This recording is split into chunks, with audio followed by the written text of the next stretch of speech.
Today's guest is Debbie Weiss, and Debbie Weiss is the author of Available as Is, A Midlife Widow's Search for Love. She's a former lawyer, and she became an author after she lost her husband to a rare form of cancer, and she was 50 and he was very young himself. He was 54 and they'd been married for 32 years.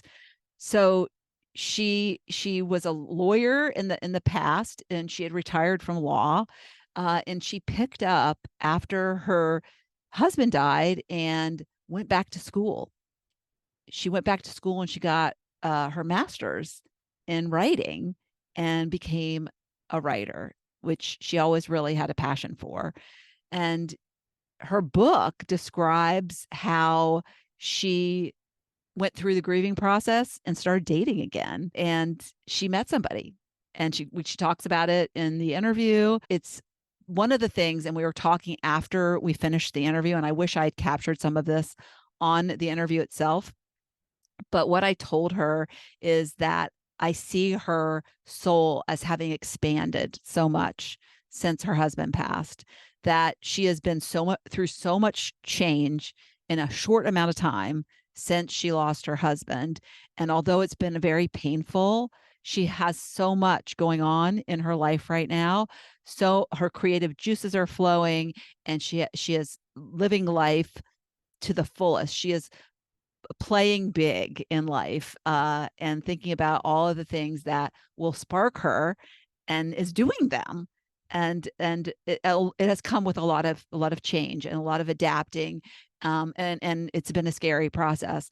But she is such an inspiration, and I am so happy that she was able to join the podcast, and she is here to inspire you. So without further ado, let's listen to Debbie's story. Welcome to another episode of Living Your Sparked Second Half. My guest today is Debbie Weiss. And if you're a frequent listener, this is a new Debbie Weiss. I don't often have Debbie Weisses, it's the same names of guests. So welcome to the program, Debbie. Thank you for having me, Lori. Yes. I'm excited to have a conversation with you. And it's funny because the other Debbie is also a widow, more recently widowed, and you're both authors. But your book is really about, I think, recovering from that the loss of your husband and how you adapted. So why don't you just start by sharing what you do and who you are and what inspired you to write a book? Thank you. Let's see. Well, I grew up in Northern California. I was a lawyer at 25, and I married my high school sweetheart, George. We'd known each other since I was 7. Wow. Yeah. I lost my mom when I was 10, so I grew up with a single dad. I'm an only child. A lot of small loss. Family. Yeah. And met George. He became an engineer, and we were together for 32 years. Through my legal career, I retired at 40.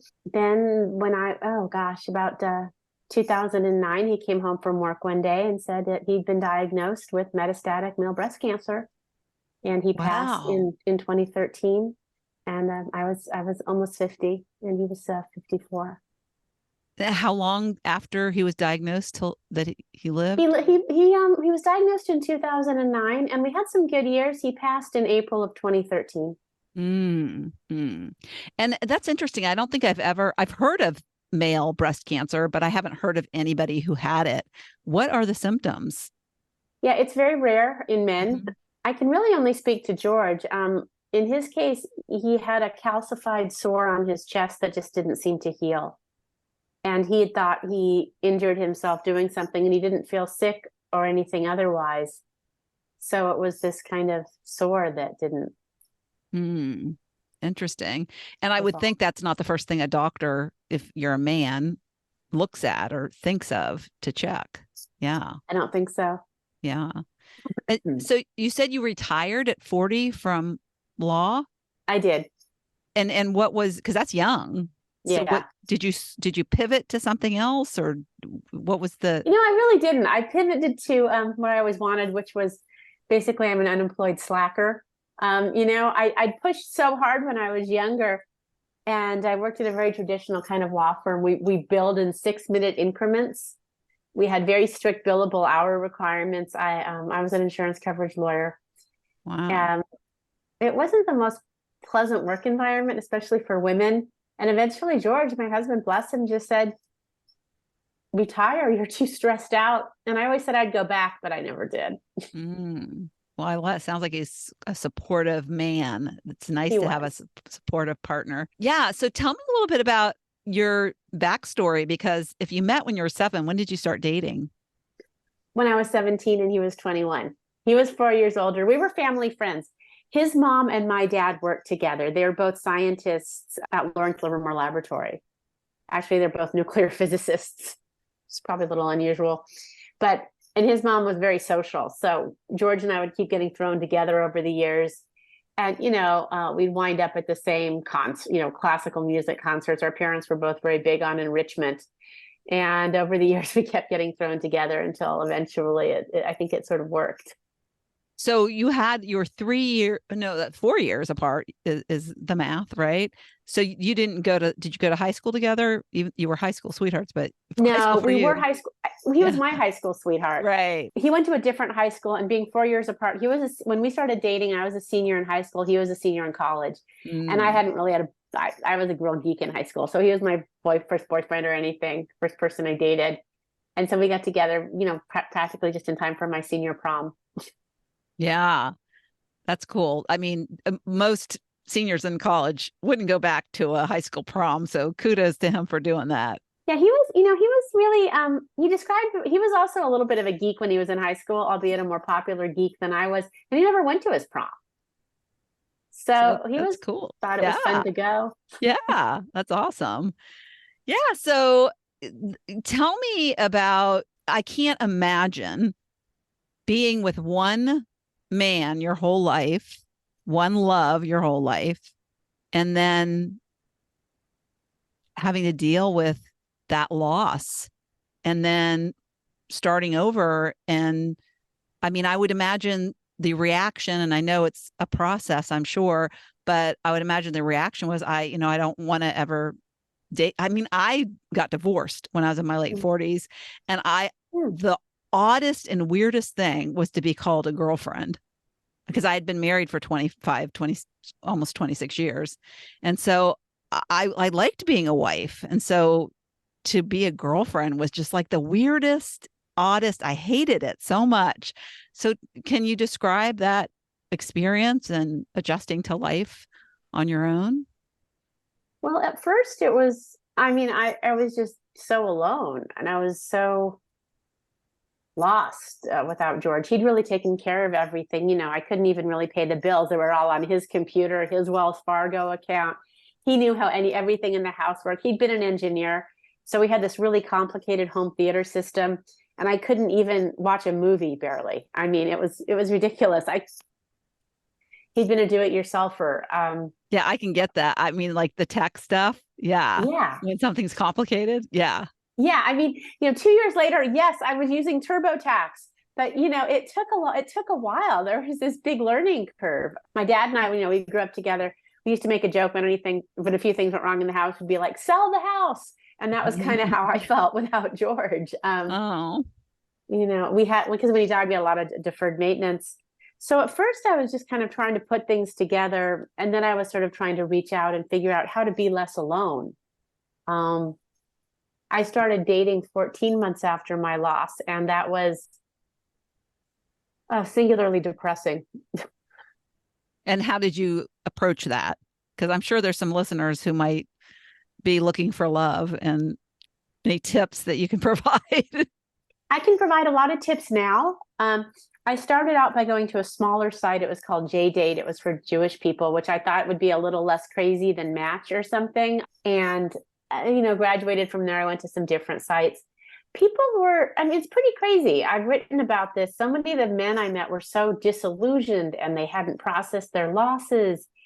And some of them seem to have taken sort of the worst aspects of younger hookup culture. Yeah. Sowing their wild oats at 50. I guess. I don't know, with an edge of anger. I I was surprised that, in fact, I joke that, I mean, I wrote my book to talk about recovering from widowhood and trying to create a new life after having been with one person and been so sheltered. But I also joke that I wrote my book to warn other single midlife women about the exceedingly poor quality of most single middle-aged guys. Oh, interesting. Yeah. That's a very helpful book. Maybe. I hope so. It's funny because I was just talking this morning. We were catching up. I hadn't talked to her for quite some time. One of my college roommates, and she's been through 2 divorces, and she's been on the dating sites, and she met somebody in January, and they are crazy in love. No. And she was describing how he's just like a very unusual, very thoughtful kind of Renaissance guy, opens the door for her and sounds like he really knows who he is. And I'm thinking, wow, you found that on a dating site. That's unusual. So, but they are out there. Oh, I found somebody. I've been with somebody for 5 years now. And I Yay. did find somebody who was different, who opened doors and had lovely traditional manners and wasn't pushy. Wasn't so angry. What? Wasn't so angry. Wasn't so angry, wasn't so disheartened with life. Yes, I did. But I mean, it took 4 years of, on and off of sort of looking. Yeah. Yeah. And are you remarried? And we're not married, but we've lived together for 2 years. Oh, So I can say partner, not girlfriend. yeah. Yeah. Well, that's good. That's good. Yeah. So tell me about the process so when your husband died, were you not working? Were you still kind of retired, or did you have something that you were doing? I wasn't working. What I did do, I did some other things. I went to yoga. I joined some hiking groups ultimately. One thing I did do though was I did go back to a writing class I had been taking before he passed. And from there I joined a writing group. And so then 2 days a week, I had things to submit and people to get feedback on writing. So I did start submitting articles to publications. And I started writing. Actually, I wrote for some magazines a little bit. I was a Huffington Post blogger. And I started writing my book. Was that part of the grieving process? Did that help you with the grieving process, or was it unrelated to your grief? Well, it certainly wasn't unrelated. And the first things that I wrote that I would read to this lovely group of retirees in my writing group writing class was so angry about my loss, because it was like, I lost my mom at 10. Now I lost my husband at 50 to something very rare. I mean, really? I think they would kind of be like, okay, let's back away from her slowly. But so at first, but once I wanted to write better, something that could be published. It becomes more a matter of trying to write things that are coherent with a beginning, middle, and end. People don't want a sad ending like, yeah, life is random and bad things happen. That doesn't make for a very satisfying essay. And ultimately, I went back to school and I got an MFA, Master's of Fine Arts in Writing in 2020. I graduated. That's amazing. Yeah, I saw that. I was like, wow. I think at 56. Yeah. Yeah, that's great. So tell me, did you have an interest in writing? Did you dabble in writing when you're younger? I mean, I know as a lawyer, there's probably you have to write a lot of reports and stuff, but that's a different kind of writing, right? So did you have an interest when you were younger with that? I did. Yes. I always loved to write. I just thought it was fun. I loved creative writing. I don't write fiction. I can't seem to write anything that isn't what happens to me. I wish I could. I don't seem to work that way. But yeah, I loved creative writing in school. I just thought it was so much fun. And then I got undergrad. I was an English major. So I had an English literature degree. And legal writing I even enjoyed, although it's very different because you're trying to explain complicated things in a way that's very understandable and digestible. So it's a different thing, but I love that aspect of legal practice. Mm-hmm. Yeah. Yeah. I would imagine more technical kind of writing. I was a technical writer and I was an English major and I thought I was going to be an English teacher, but then I decided I don't like seventh grade. Teaching seventh grade. And so, but I became, I used my writing as a technical writer. So I could transfer that and ended up in the corporate world. But your book, can you tell us, like, I'll just say what the title is, Available as Is, A Midlife Widow's Search for Love. So I love, how'd that title come to you? Well, Available as is because I think as older singles are kind of like older real estate, right? Like if you look at a cool house, an older home, it's like available as is, right? I love that. there's some maybe chips in the plaster and some settlement, and it's not perfect, but it could have a wonderful glow to it and a terrific style. So I just sort of thought of us older singles as kind of like that. We're available as is. We all kind of have our histories and our baggage and our preferences as well.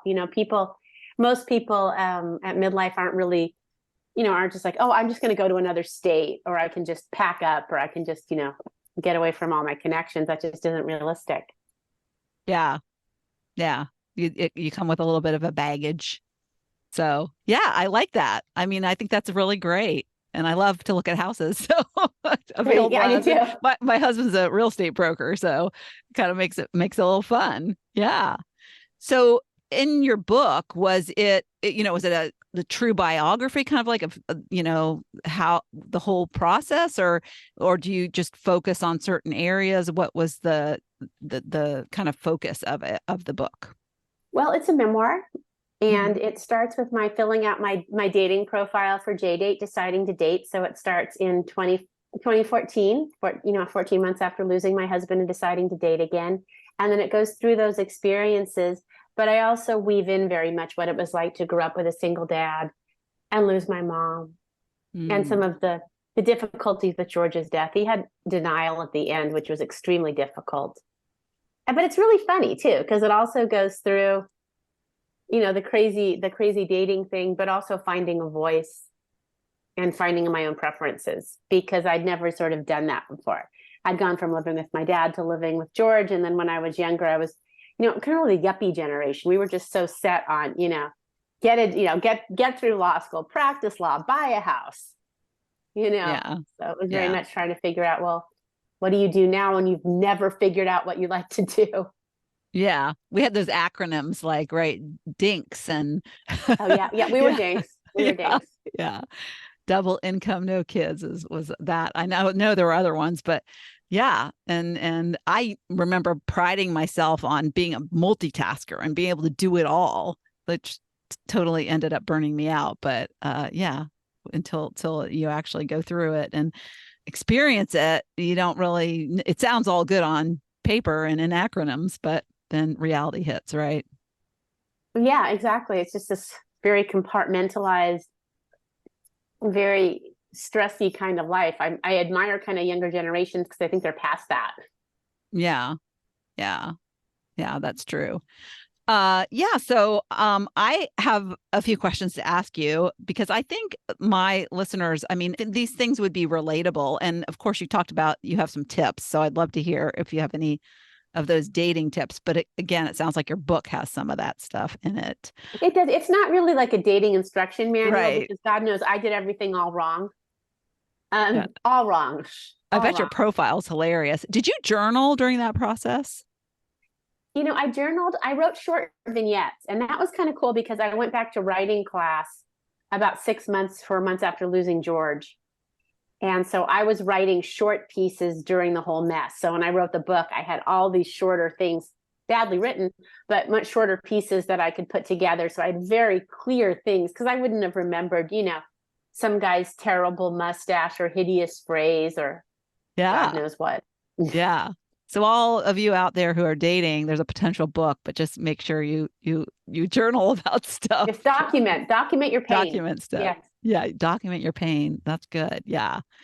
Yeah. So what advice would you give your younger self? Please be less stressed. I have anxiety, and it was much worse when I was younger, and I worried so much, were my law school grades good enough? Would I get a corporate job? And these really weren't the right questions. I think far better questions were, how do you feel? What are you going to do about the fact that your stomach hurts? Why don't you take some time off and look around a little bit more? I love that. That's great advice. And you told me before we hit record, and you had shared it in your application, but you had said that you are a yoga instructor now, or that you've just finished yoga teacher training, which is pretty intense. I mean, it's a lot of hours. 200-hour certified yoga teacher training, and our instructor who owns the studio is an amazing woman with a PhD in anatomy. So our class, it was intense. Yes. Yeah. And so that teaches you a lot about it. It's a very great de-stressor, but you learn a lot about the mind and the body and the relationship and stuff. So has that been helpful, the yoga, the practice of yoga? Extremely. I got into yoga right after, pretty soon after George died. And it was extremely helpful on so many levels. I mean, the physical, because a, a class that really engages you, you can get out of your head. So if you're stressed, if you're miserable, you can kind of get away from that for an hour, which is a lot when you're grieving. And your body can feel a lot better and it relieves a lot of stress. At least for me, in a way that weightlifting or more traditional kinds of training, being on an elliptical, really didn't. The Yeah. other thing that was really helpful was that it was a community. I met I talk about some of the gals in the book, there was a lovely community of midlife women in my yoga classes. And where I grew up, when I was in a suburb, most folks were married, but these were some single women. So there was a group of people to be friends with and a tribe. And you'd go and, hey, there's a weekend yoga retreat. Y'all want to go? Yeah, let's all go. Somebody is having a party for the girls in yoga class. Well, let's all go. So it was really great in terms of finding different friends. And then the other thing was also just to get out of the house and have something to do. It was a sad time. I was very lonely. Um, Mm. and for me, going to a 5:30 yoga class was great because I would keep it together, go to a class, talk to people. Occasionally we went for drinks after. And it was a very good way to divide the day at a time when I was not doing so well. Yeah. I mean, it's funny because, I'm thinking about it without having any kids, and then you don't have a real job. You might have some hobbies, but work sometimes is this outlet for us. We have friends, and there's it's a support system for us. So I can imagine without those things that, yeah, you felt very alone. Yeah, I was A pretty lot of, ignored. yeah, a lot of other people would have. How about your family? Is your dad's, was he still alive? And do you have any siblings? Oh, yeah, this is fun. I'm an only child. George is an only child, and my father's an only child. We are That, all maladjusted only children. So it's a really small group. I don't have many relatives, hardly any. When George passed, my dad and stepmom were both having some health issues. Again, I told you my mom died when I was 10, so mhm. that nothing there. And so what I had were George's parents who actually looked out for me, which was amazing of them, and my dad and stepmom who were both having health problems at the time that George died. So I could see them. My dad lived 10 minutes away, so he was there. He's very strong. He's actually still with us at 93. Wow, awesome. Maybe, being there for you keeps them going. I don't know, maybe. He's housebound. He doesn't venture out much, but he is as sharp as ever. His voice is very strong. He has an amazing dry sense of humor. He's really funny. Hmm, that's great. So de-stress. Don't be so stressed. It's not all so important. That's kind of your advice to your younger self. I love that. And look around a little more. I was with my high school sweetheart, which I don't regret, but I didn't go anyplace. I didn't take any time off. You know, I went from college to law school to the bar exam to the job that I had gotten when I was in law school.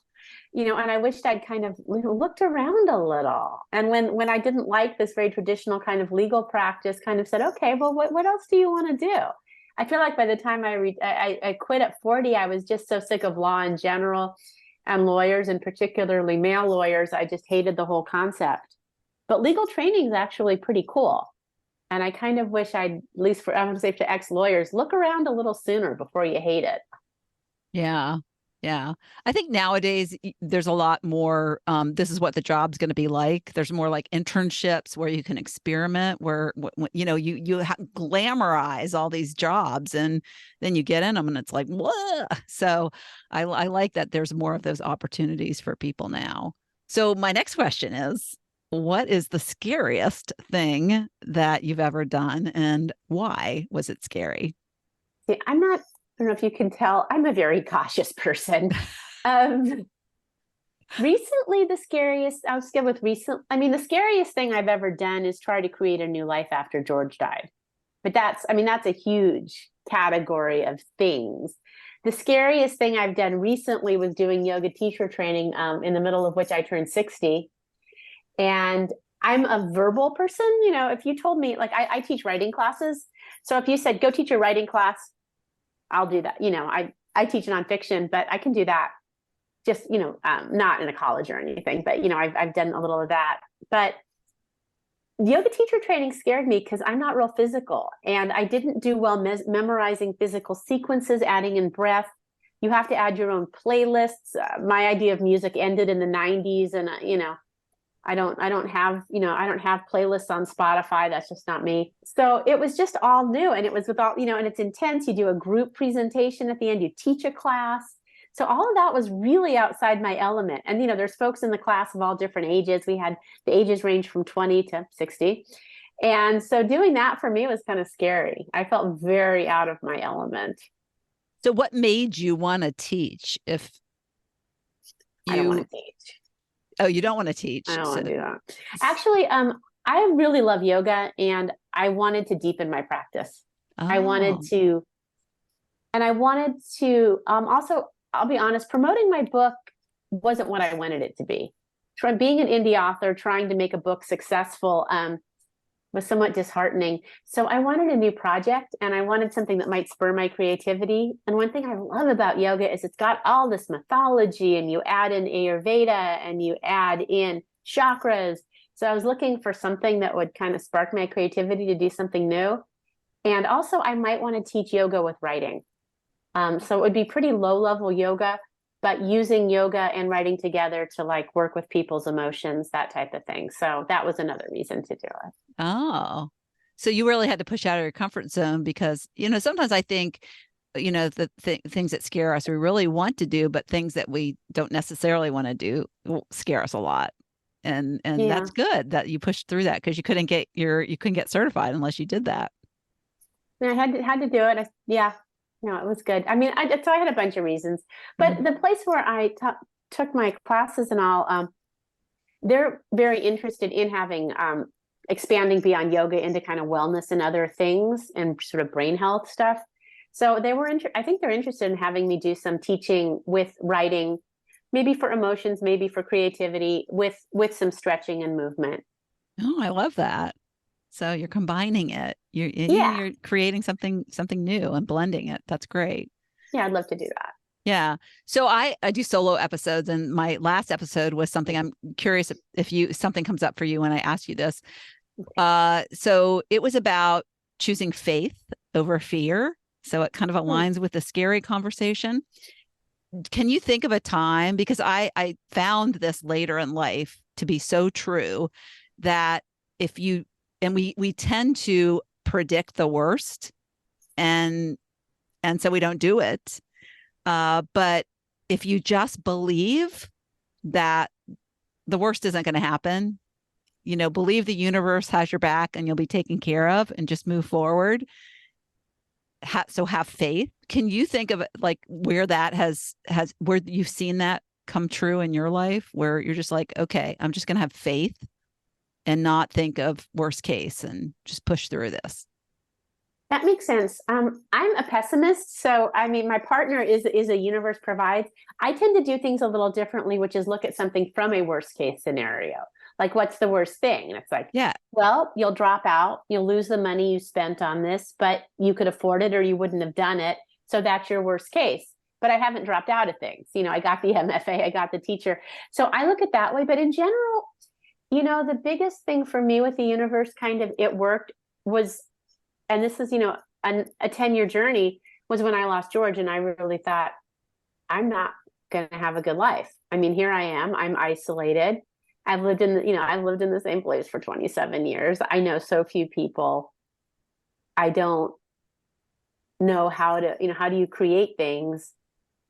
And at the same time, feeling kind of obligated to be like, yeah, but you're privileged. You're not being kicked out on the street. You have a modest amount of resources.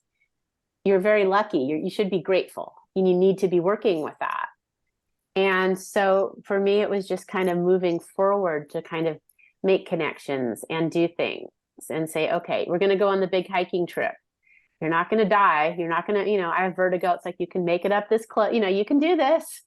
And then ultimately, 2 years ago, moving to a new community and finding a home. I just loved my old home my husband had chosen. And it wasn't right for me anymore. Finding a new partner. Yeah. Yeah. And I bought my new place in 4 days. I saw it Wow. on a Wow. Wednesday. I found it on a Tuesday, saw it on a Wednesday. And by Saturday I bought it and said, okay, now I have to sell my house. Fingers crossed. And So was it available as is? it was available as is. It was. And it was a really bad shade of brown. And I like the light fixtures, but the first thing everybody says is, when are you getting rid of the light fixtures? I'm like, I like them. Okay. But yes, yeah. And it's got some creeks and stuff, but it has a water view, which was what I really wanted. And it's in a lovely small town in Northern California called Benicia, which is Oh. peaceful and quiet. And thank you, because Northern California, where I lived, it was just getting so crazy busy. Mm. Too much for me. Mm. So, yeah, so I would say definitely just kind of going forward, the universe will provide. It gave me this wonderful partner that I've had for Yeah. 5 years. So Yeah. very much just kind of going, if you just keep moving forward and pick a goal and say, okay, I'll make this change, it'll work. Yeah. Yeah. I can imagine you felt totally the rug was pulled out from under your feet. And are you able to look back now to say, what was that supposed to teach me? Do you ever go there? Do you ever say, is this supposed to be some kind of a life lesson? Or, when you lose somebody, I don't know how you can feel that way, but I'm just curious because when I make a mistake, I try to spin it, as okay, that was something that it was meant to happen. I needed to learn that, but how is it, good, or what lesson is it when somebody loses their life? That's not one lesson that I think anybody deserves. I agree. I mean, when I was dating and I would meet somebody and maybe they weren't so nice and I'd hang out a little longer than I should, I'd tell myself, well, you're learning because you haven't dated before. This is what this is what this kind of person is like. You're learning, or a particularly bad situation. Or I said, okay, you have a lot of guilt over George, and this is what this is teaching you, is you have to get over this guilt and to believe that you deserve a good life. That Mm. type of thing. For a while, I didn't. Those kinds of things. But losing him, and he was such a good person. I mean, Mhm. there's no reason. I mean, he was a great person. He was a fantastic engineer, but more importantly than that, he was a mentor to so many people, and he was so kind to all his colleagues, and they loved him. And he was Mm. such a great son, and he was an only child. So, I mean, I think sometimes it's interesting to look at kind of the idea of a benign universe, or a universe that looks out for us, but also a sense that things are also random and there is no why. Mm. I think there's both, and that's Yeah. hard to reconcile. Yeah. Yeah. It's interesting. Yeah. I love though that I think a lot has shifted, and because there's a lot of people can live bitter lives, losing their mom so young and then losing their husband very young at kind of your prime of your life. And it sounds like you've really transitioned in this beautiful second half of your life. I And feel so very much. Yeah, I'm living a better life now than I did then. And that is the one hard thing. And I kind of had to go into that in the book. And that was kind of the hardest thing to write, which was that a lot of stuff in the first half of my life, the earlier pieces, were things I thought I should do, or were things that George was a wonderful person, but he controlled our lives, things that he wanted, but that really weren't my own passions. So very much kind of a sense of finding yourself, which I think a lot of women do at midlife, though. yeah, yeah, definitely. So true. All right. I'm going to end with a question: that what most sparks you about your life today? Since it is Living Your Sparked Second Half podcast. That makes sense. Um, that's a hard one. I would say my lifestyle now. Just my lifestyle, having actually found a place I love in a community I love, where I have a lot more connections than I ever have had in the past with a new partner. And having been able to make that kind of transformation from being so isolated and living someplace I didn't really like, and being Hmm. able to make those kinds of changes, that really sparks my life. And it lets me feel that there's more possible. Yeah. Yeah. It's like experimenting with change is really what you're starting to do. So with like Yeah, I'm moving going to into teach a a new memoir place class and in a few weeks. So yeah, I'm really sparked by that. I'm super excited by that. And then yeah, maybe moving into, again, writing and memoir is exciting. I'm yeah, changing my house. So I would yeah, guess small incremental lifestyle changes. yeah, yeah. And I think, and I've said this before on the podcast, is I think there's a book in everyone, and everybody has a story. We Memoirs, do. everybody, it doesn't have to be your whole life story, but what parts of your life are powerful lessons you've learned that you could share with other people. And I think that's a I believe great. that so much. I put Mhm. that in my writing class notes. Everybody has a story. You just have to kind of find your voice Mhm. and find what it is you're passionate that you want to talk about, or that you can't help but not talk about. Yeah, yeah. So I really appreciate you spending the time with me. Thank you so much for being here, and we'll see you. Yeah, when's your memoir? Is it the memoir writing teaching class? Is that virtual? No, that's actually, I'm doing that here in Benicia, and that's in person. Oh, And if there were exciting! ever any interest, there's a possibility of a virtual class that Yes, I'm kind of yes, starting this out, and yes. I'm doing it through our local literary society. Oh, that's But exciting. we'll see at some point, maybe virtual. I've taught virtual classes and they went well. So That's awesome. Okay, well, good luck with that, and have fun. thank you. You're going to inspire people to come up with some great stories, I'm sure. I hope so. Yeah. Bye. Bye. Thank you so much for tuning into the Living Your Spark Second Half podcast. If you'd like to watch my guest interviews, you can find the video version of this podcast on my Not Your Average Grandma YouTube channel. Also, you can check out what I have going on at the moment by going to my website at notyouraveragegrandma.com or find me on Instagram or Facebook at Not Your Average Grandma. If you like this episode, please mention it to a friend, and don't forget to leave a review so I know the topics you like best and can bring you more of that content in upcoming episodes. Last but not least, remember to always listen to that inner voice that will never steer you wrong and make living from the most sparked place possible your biggest priority. When we do that, we make the world a better place.